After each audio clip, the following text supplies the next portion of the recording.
I have to crouch down because I don't have a tripod. You guys ever have those days where allergies are just absolutely horrific? That's today.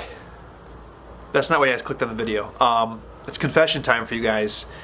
I've done a whole lot of gear stuff over the time, so I'm actually gonna make a list on my Apple Notes and I'll put it right here. Here's all the cameras I've owned since I've started doing some of this stuff. Some I've shared with you guys on this channel, some I haven't. There's two major realizations that I've come to. And I've told you guys, it doesn't matter what camera you have, for the most part. Two, I suffer from gas severely, and I'm not cured from it. And three, I'm really drawn to 3 or 4 brands overall. Canon, Fuji, Olympus, Panasonic. I don't like Sony, they're great cameras. Never tried Nikon, and haven't had the privilege of anything like a Leica or a Ricoh, whatever. I'm filming this on a Canon 80D. I've actually sold a lot of my cameras, or all of them in fact, and I kept just my Canon gear.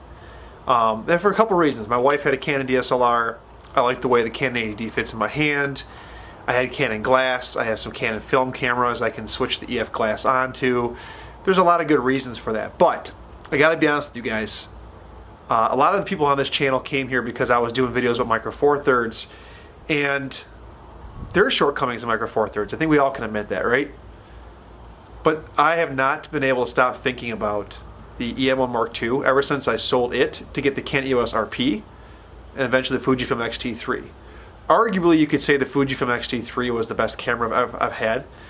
I did not think that the EOS RP, having the bigger sensor, was enough for me to justify all the other shortcomings like the shutter speed and how slow and clunky it felt and battery life and all single card slots, all that stuff. I've been thinking about the EM1 Mark II for a lot, and I'm going to return to it. So, for all you Micro Four Thirds guys that are here, I've got a new one coming in the mail tomorrow, or a used one, but new to me, coming in the mail tomorrow. I decided to pair it with the 12-40 f2.8 lens only, because I wanted one lens that was sharp and fast for focusing, that could do some vlogging stuff, but also do some portraitures. Admittedly, on Micro Four Thirds, I'd like to be below f2. Just because of the depth of field type thing, and also keep the ISO low for the issues that it has handling ISO. But I got the 12-40 f2.8 lens, it's a good all-around lens. I am going to get a couple primes to put on there for situations where I might need it, but the 12-40 is going to stay glued onto that for the most part. Eventually, maybe a 40-150 for shooting sports, my daughter's gymnastics events. But for now, it's just those two lenses. I'm actually taking it on a senior portrait shoot over the weekend. So I want to give you guys an update. EM1 Mark II is showing up tomorrow with the 12-40. Also, I think I ordered the Sigma 60 f2.8 just because it was cheap and it's got some good reviews for sharpness. And I'm going back to Micro Four Thirds and selling this Canon 80D. So, although it's hard to sell it, I mean, here's what it is. Let me say this and I'll close the video down. Plus my legs are burning. The stabilization is something you can't ever discount. Shooting this camera, I have to shoot it at much higher shutter speeds to get super tack sharp images. Maybe I don't have a steady hand, maybe I'm not doing the proper form, all those things. But that stabilization is very, very, very important. Number two, the ISO performance of a Canon APS-C sensor is not that much better than a Micro Four Thirds sensor. In fact, I would argue it's not at all. Now, Sony and Nikon, probably because they share the same sensor tech, that's a different story. However, the noise performance isn't much different. So it's more important for me to have the stabilization, especially in video, and where I have to go a bit slightly slower shutter speeds to get the ISO down, to have that stabilization in the body. That's important.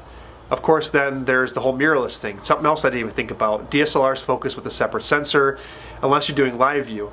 And that focusing is not always accurate. I was playing with the 85mm f1.8 candle lens, shooting some portraits, and it was a little off. I did some micro adjustments. It was back focusing.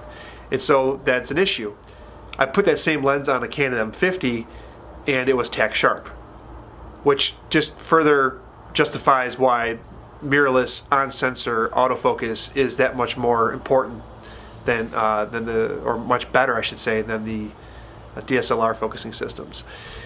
Not to say the DSLR systems are bad, but I had an issue with one of mine. I fixed it, but I don't want to screw around with that stuff. So long story short, justifying my gas issue to you guys again, but I want to let you know if you're here for Micro Four Thirds stuff, I'm getting the EM1 Mark II back, now with firmware, I think it's 3.1 on it, and I'm going to use it for a portrait session on Sunday. Okay, thanks for watching. Just a quick update.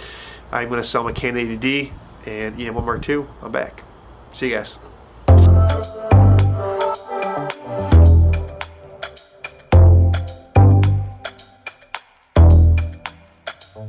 We try